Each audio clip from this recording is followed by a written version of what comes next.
উদয়পুরে নেশার রমরমা দিনের পর দিন বেড়ে চলেছে।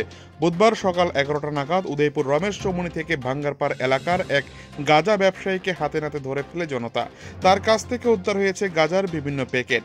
গাঁজা ব্যবসায়ী সংবাদ মাধ্যমের প্রশ্নের উত্তরে জানান, তিনি গত 3 বছর যাবৎ এই ব্যবসার সাথে যুক্ত। বিশ্রামগঞ্জ থেকে এই গাঁজাগুলি প্রতিনিয়ত ক্রয় করছেন। পরবর্তী সময় তার কাছ থেকে উদয়পুরের বিভিন্ন এলাকার গাঁজা সেবনকারী ব্যক্তিরা তার সাথে যোগাযোগ করে এই গাঁজাগুলি তার কাছ থেকে নিয়ে নিচ্ছেন মোটা টাকার বিনিময়ে। এদিন জনতা গাঁজা ব্যবসায়ীকে আটক করে রাধাকিশোরপুর থানায় নিয়ে আসে এবং পুলিশের হাতে তুলে দেয়। উদয়পুর থেকে নিজস্ব প্রতিনিধির রিপোর্ট, টিভি 100 বাংলা। কত করে ফুটটা বেছো? কোথা কেন গাঁজাগুলা? বিশ্রামগঞ্জ।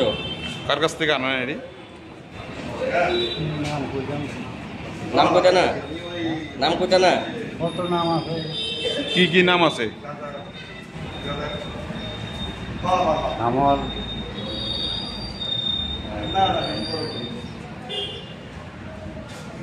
কত বছর ধরে করেন ব্যবসাটা? 3 বছর। বাড়ি কোনখানে আপনার? হ্যাঁ, ভাঙ্গারপাড়। নাম কি আপনার? হারাদন কি? চক্রবর্তী? শুক্লদাস। হারাদন শুক্লদাস। এই গাঁজাগুলা কে কিনে? বয়স্ক মানুষ কিনে না আমরা মতন যুবকরা কিনে? হের মতন বয়স্ক নেই। আপনারা আজকে আমরা পাইছি রমেশ চৌমুহনীতে অপারেশন চালাইছি। আমার আরও আমার সাথে আরও অনেক ছেলে আছে, আরও সব চালাইয়া সাসপেক্ট 2-3 মানে যারা কোটা বিক্রি করে তারা মানে সার্চ করা হয়েছে, তাদের কাছে পাওয়া গেছে না, তারা এখান থেকে হচ্ছে। তারপর একটা বয়স্ক লোককে পাইছি যে ওপেন গাঁজার এমন প্যাকেট সে বিক্রি করে। কোন জায়গাতে বিক্রি করতে ছিল? হ্যাঁ, হাতে নাতে ধইরা রমেশ চৌমুহনীতে।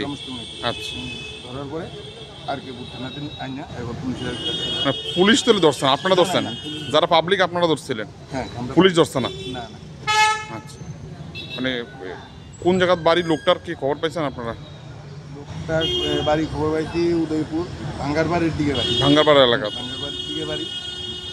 মানে এটাই আমার মানে খারাপ লাগে, যেটা মানে এটা প্রশাসনের এই ব্যাপারটা করার দরকার ছিল, এটা আপনারা করতে এই কারণে এখন আমরা এটা করতেই থাকি। কারণ কি নাম আপনার? আমার নাম সুমন রায় সরকার। বাড়ি উদয়পুরে আপনার? হ্যাঁ, উদয়পুর চন্দন ইউজ।